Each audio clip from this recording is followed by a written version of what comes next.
If you're a passionate enthusiast photographer, then the 80D is the perfect next step in your creative journey. In this video, we're going to have a closer look at some of the buttons and features on the 80D. Let's get started. The 80D is one of Canon's mid-body sized cameras. You'll notice that there are quite a few buttons and features on this camera, and we're going to go through those in depth now. To start with, our on-off button is located at the top left, right beside the mode dial. Whilst we're there, let's talk about the mode dial. The mode dial on the 80D allows you to select between manual features and automatic settings.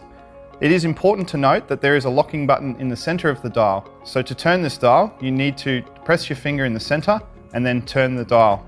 You can go in a clockwise or anti-clockwise direction to select the feature mode that you're after. Let's start with live view. At the top right hand side here, you'll notice a start stop button.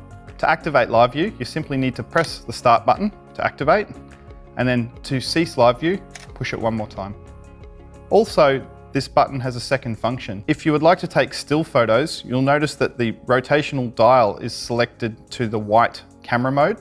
By pushing to the left, we're able to activate into film or movie mode. The start stop button now acts as your start stop sequence for video. And then once we're finished and we want to go back to stills, we simply rotate that dial back to the stills shooting mode and continue.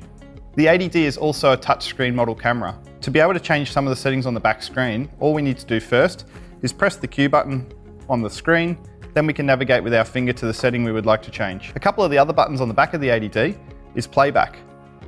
Once in playback, we can use the multi-rotational dial on the back to navigate through our photos, or we can simply use the touchscreen and swipe left or right. Also, whilst in playback, we have the trash button. This enables us to be able to remove photos that we no longer wish to use. Simply press the trash button, come across to erase, and confirm with the set button. The lock key is customizable.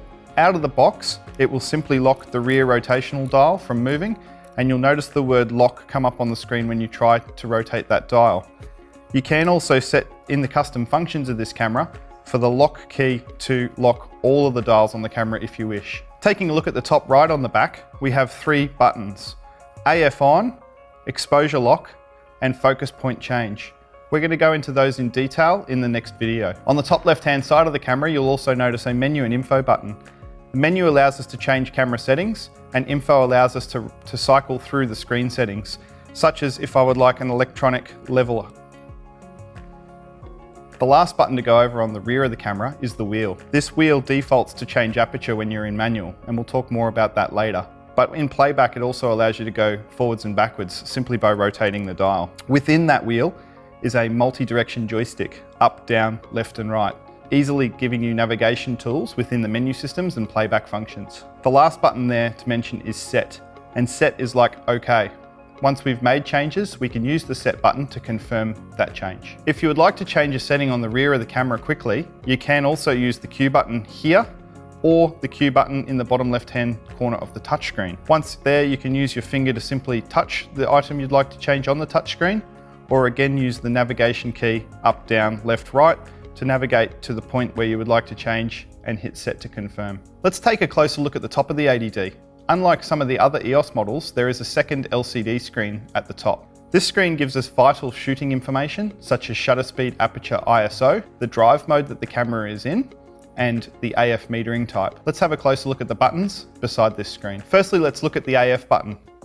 The AF button allows us to cycle between one shot, AI focus, and AI servo. A better explanation of these three modes will come in the next video. The next button to talk about is the drive key, located here next to AF.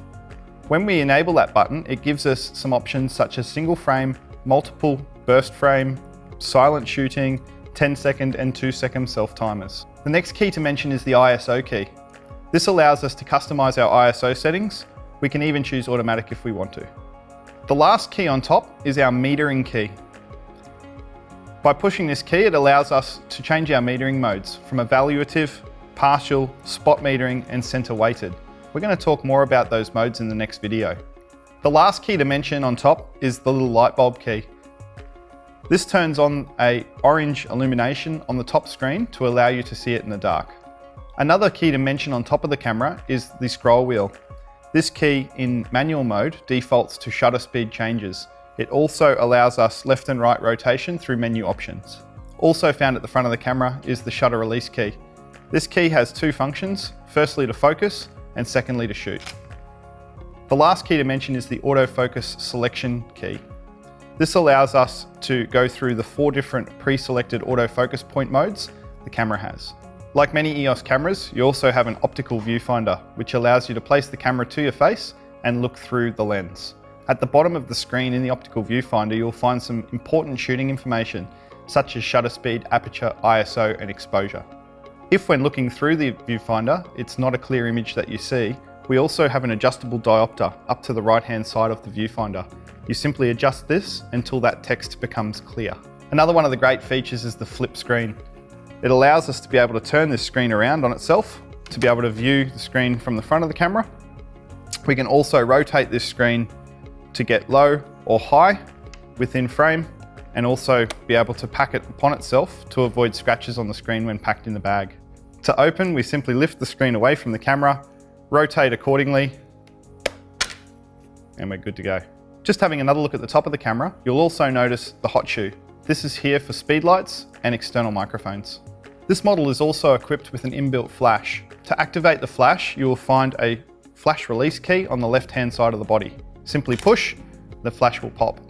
Once the flash is popped, to turn it off, we simply close it with our finger. Like all Canon EOS cameras, we are able to change the lens. Simply locate the lens release key with your thumb, push, turn the lens in an anti-clockwise direction, and the 2 parts will separate. You'll notice on the front of the body we have a red and white dot for reference. When looking at your lens, you'll either have a red or white dot for reference again. When you match the 2 up, you're able to then turn your lens in a clockwise direction, you'll hear a click, and your lens change is complete. A couple of other little plugs on the side of the 80D allows us to accessorize our camera a little further. Firstly, you'll notice down the bottom a plug for a remote release cable. Just above that, we have a microphone input and a headphone output, handy for the video makers.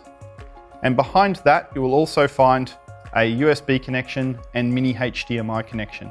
Just down the bottom right-hand side here behind the hand grip, you will find another little button. This here serves as a depth of field preview button.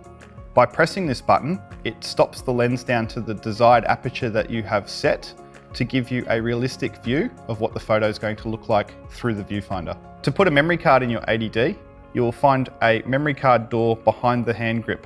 Simply push backwards on it and release, and then push on the card to remove. It's the exact opposite to put it back in. Push it in until you hear a click, and then the door closes, ready to go. The battery on this model is located in the bottom of the camera. Simply put your fingernail in the release lever and open the compartment. There's a little white locking lever which will retain the battery in place. Popping the battery back in is the reverse. Simply locate with the arrow leading forwards into the camera, push till you hear the click, close the door, and we're ready to go. Another modern feature the 80D has is wireless communication, whether that be by NFC or via Wi-Fi. You can find how to connect your Wi-Fi in another video in the link below. I hope this little video has helped you understand a little bit more about your 80D. If you'd like to join me in the next video, we're going to go through a few more of the advanced features of this model.